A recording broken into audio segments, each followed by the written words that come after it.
Welcome to Business Success Tips, where you'll make more money in less time and have a lot more fun. I'm your host, Paul Sanneman.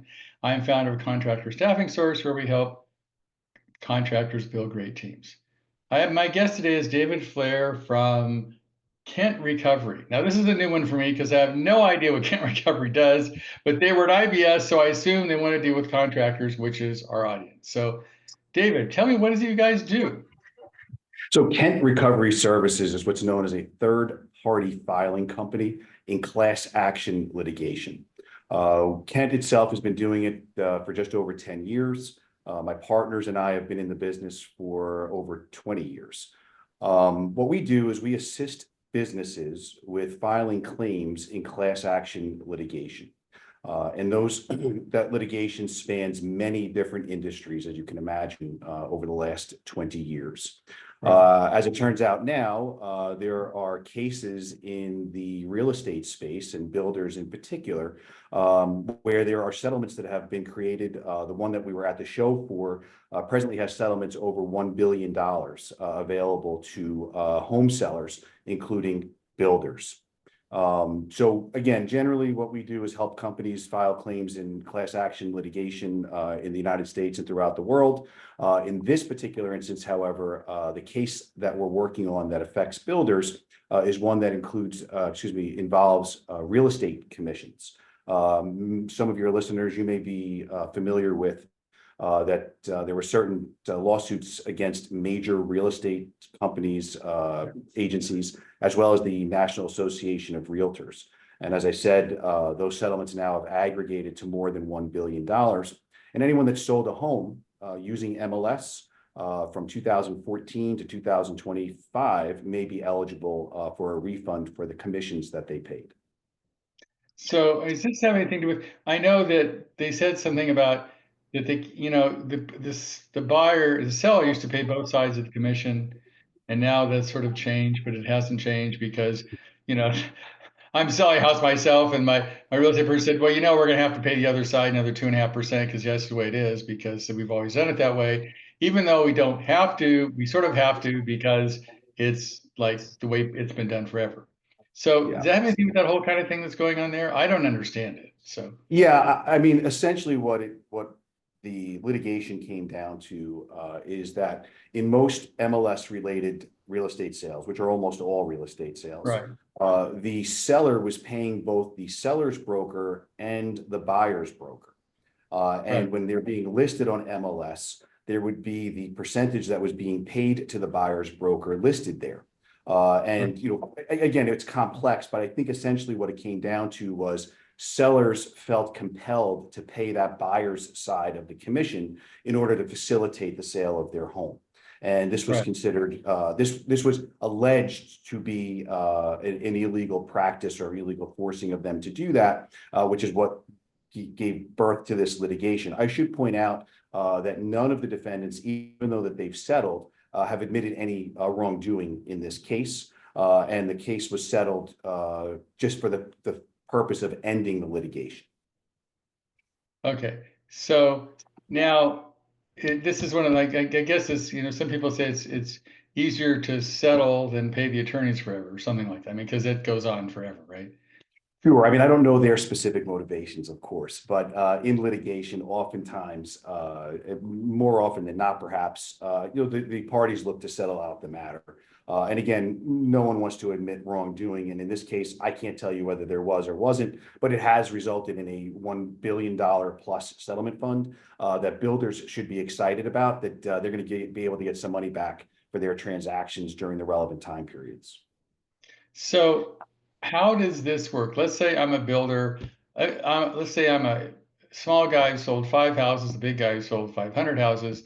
Um, and I paid, both sides of the commission, right? Which is Yeah. if I sold, $10 million worth, it's 5% of 10 million, which is whatever, $500,000. So it's a large chunk of money.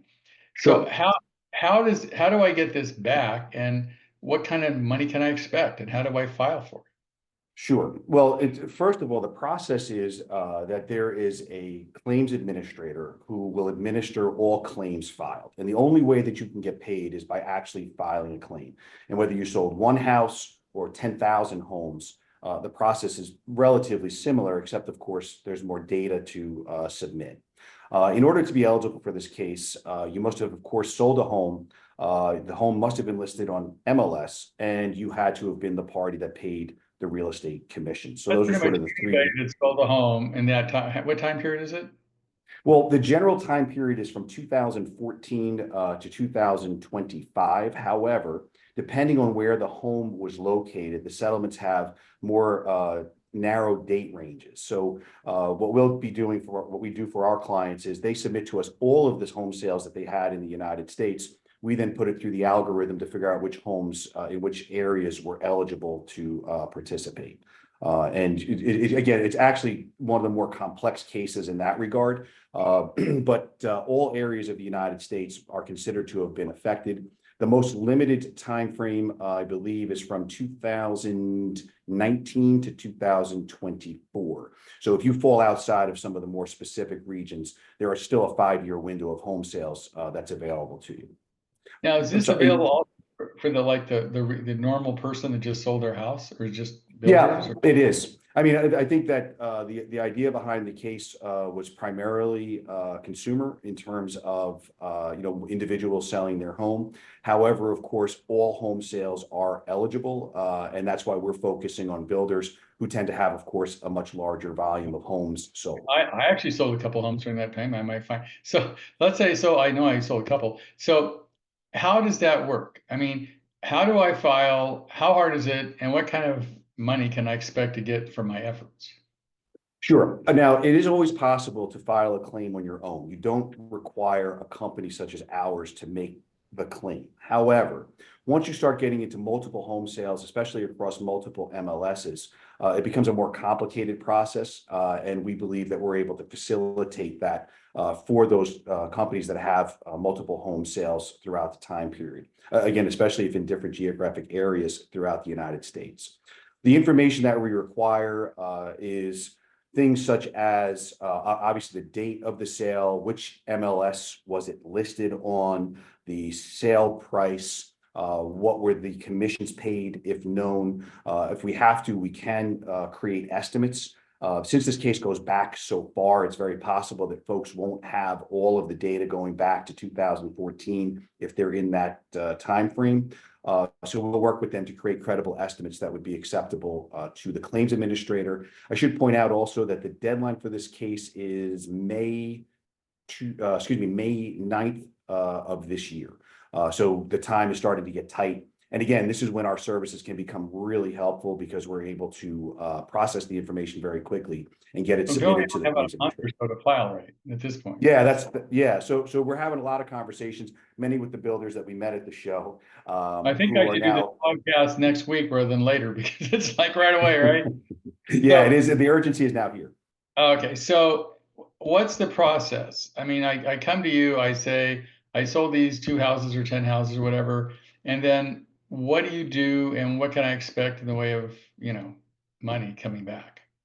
Okay, first, from a process standpoint, what we'll do is we will send you a data entry sheet for the purposes of capturing the information that's required, as I indicated, about the MLS system that you're using, dates, dollar amounts, et cetera, address of the home, what have you. And clients have different ways of providing us with that information. Some are very organized in their own right and will send us the information basically as we have requested. Others, more often than not, will provide us with what I call a data dump, and they'll just give us all of the information that they have, and then we'll map it into the appropriate schedules that the claims administrator will then use for the purposes of processing their claim. Once all the claims are submitted and the deadline has come and gone, what the claims administrator will do again is they'll aggregate all of the information that they've received. The key point of information for purposes of value is going to be the commissions paid for these transactions. Class actions such as this are normally paid, and this one will be paid on what's called a pro rata basis. What that means is there's a settlement fund, let's just for round number say is $1 billion. So whatever it is that each claimant's claims aggregate to as a percentage of that total settlement fund is the amount that they will be paid from that settlement fund, right? So if someone just, just to make the numbers more simple. If it was $100,000 settlement Well, fund or let me something give you, like I sold a house. Let me say I'm interested, right? So I sold a house for, I think I don't know what it was like, $600,000. Okay. And I paid whatever, 5% of 600, like I paid $36,000 commission. And that. half of that would be, I paid the buyers 18, say $20,000, right? So how does that work out? Am I going to get $5 or $15? Do you have any idea how much you get back? Is it worth it? It's difficult to say because we don't know. Well, let me go back first of all to something that you mentioned, which is the real estate commission paid. It's both sides that are being used in the Right. calculation here, right? So, I mean, sort of, I guess it doesn't matter because mathematically it would work out to be the same half versus whole. Mhm. However, the reason that it's difficult to say how much that particular would be worth is because we don't know how many claims will be submitted and how much in aggregate the real estate commissions are that have been submitted. I would say to you that for a one-off transaction, again, no idea what the actual value will be, but it's not going to make you rich. It's not going to change your life. I mean, It's going to that's, be a couple $100 or something. Is that? yeah, I mean, I really don't want to get into specifics only because I don't have So nobody, I accurate just want to information. go ahead. But I would say to you that in this case, the numbers are relatively large. You've got a large settlement.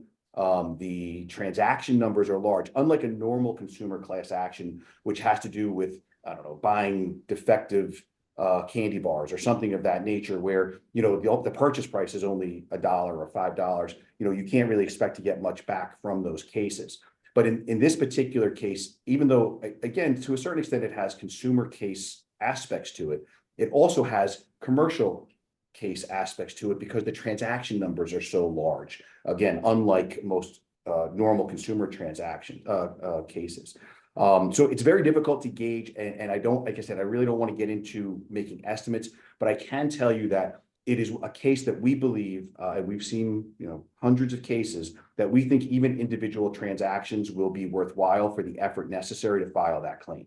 And quite frankly, if you were going to file a one-off claim or you had two properties that you sold, you know, I would rather consult with you on how to get that claim filed than have us file it on your behalf. Because whatever that, you know, whatever, we'd be glad to we'd be happy to do it because obviously we just file claims all day long and it's just putting it into our machine. But again, it's very difficult to come to a value until we know the numbers at the end. But now let's say I'm a builder, I could have paid $1 million in commissions easy, right? Yeah. Which makes it a Yeah. very significant number, right? Yeah, I mean, again, you understanding that from our perspective as Kent Recovery Services that does this as a business, as an industry, across all different types of class actions with different products at the heart of the case, we would not engage in the case unless we thought it was worth our while as well. Because what I didn't mention earlier is that we work on a contingency basis. So whatever we're doing for our clients, we don't get paid unless they get paid. And if they don't get paid in somewhat of a significant manner, it's not worth our while to have put our resources. So if I paid $1 million in commissions, you're more interested in me than if I paid 50,000 commissions, obviously, right? Certainly, yes. But hey, that being said, of course, all of our clients get our full attention whenever we're working with them. Right. So if I understand this right, if you sold houses during the last, whatever, the 20 years, I guess, or something like that. Wow. Is it 10 years? Okay. 2014. After you sold houses the last 10 years, you obviously pay commission, and it's been averaging, give or take, 5-6% of everything you did. And that's going to be considered. So, I mean, I'm just going to guess here. I have no idea. It could be from, you know, $50 to $10,000, depending on what happens, right? I mean, nobody knows. Correct. I mean, our hope is to see an average transaction refund somewhere maybe between $500 and $1,000 conservatively. But Right. again, I don't want to be held to that number. That's just our own analysis. I might not be worth it to me if I sold one house, but certainly if I sold 50 houses, it's going to be, right? Yeah, I mean, again, if you sold one house and you can get back a few $100s, honestly, I would tell you file. You know, there's no reason not to get that money back, and the process is not that onerous for that one-off transaction. Again, if you're dealing with a volume of homes, you know, 10 or more, then we would like to talk to you and see if we can't assist you with getting back the maximum amount available to you. Okay, so if you're listening to this podcast, and my guess if you sold 10 or more homes in the last 10 years, which is probably a lot of people listening to this podcast, then how do they get in touch with you, David? Okay, well, our website is Kent, Kent, recoveryservices.com. We'd encourage you to go there and you can see some information about the case. My email address is dfair@kentrecoveryservices.com. And I would love to hear from you, even if you just have general questions or just want some advice. We're more than happy to speak to you about that. I should also point out that right now, the class actions are focused in a lot of cases related to real estate and builders. And we are working on other cases that have settlements or we expect to have settlements that involve builders that go beyond real estate commissions and involve building materials, such as PVC pipe, cement, and others. So what we're doing with the clients that do sign up with us for the real estate case is getting them geared up for these other cases that are coming down in the future. So it's sort of free money in a way. I mean, if you go through Yeah, I mean, I well, would say maybe yes. where it's money you deserve in the case of this being recovered, you should get a part of it. Is that better to say? Yeah, I think so. I think the way that we normally talk about it to folks who are thinking or on the fence about doing it is if you don't file your claim, that money will simply go to your competitors and those that did file claims, right? The money is there, it's allocated, theoretically, it's allocated for you. So you might as well get it. And again, in this particular case, there could be some substantial recovery. So we think that it's worthwhile for Now, people to file. who's paying the $1 billion? It's a variety. Well, the National Association of Realtors has contributed more than $400 million to that settlement. And many of the largest real estate agencies, nationwide agencies, have filled in for the rest. And if you go to our website, you can see who those defendants are. Okay. So basically, it was considered they shouldn't have done it. They did. They said, okay, well, we don't admit any guilt, but it's easier than fighting the lawsuit for the next 10 years. So we're going to put $1 billion in this fund and pay people off. They may or may not deserve the money, but they might as well get it if we're going to give it a shot, right? It's sort of like that. That's an excellent encapsulation of the situation. Okay. All right. So it sounds like, well, I think it's a great idea. I mean, I didn't know this existed, and I'm surprised. I'm going to go, I think I've sold a couple houses, but I know guys that have sold like 50, 60 houses easy, or our Sure. client, right? Well, again, And it's dfair@kentrecoveryservices.com. okay, well, I know one guy sold like at least 300, so I should definitely have him give you a call, right? Well, absolutely, please. And again, one of the issues with class action litigation is oftentimes participation can be very low, between 20 and 30, 40%, which of course bolsters the payment for those that did file claims. Right. So it's for whatever reason, these class actions very often are not known until companies like ours comes calling. Okay, well, I'll make sure I get this in the next week or so's newsletter because it's very time sensitive. Okay. Well, I Excellent. Yeah. appreciate it. Good. I was just saying, if there's any questions or you have for us, please let us know. Okay, I'll do that. So I'll get it in the next newsletter, maybe this week or next week's newsletter, because it's time sensitive. And then you can add some information. I can get in touch with you. And hey, I learned something today I didn't know an hour ago. So thank you. I appreciate it, David. My pleasure. And it was really nice speaking to you. Thank you so much for this opportunity. We greatly appreciate it, Paul.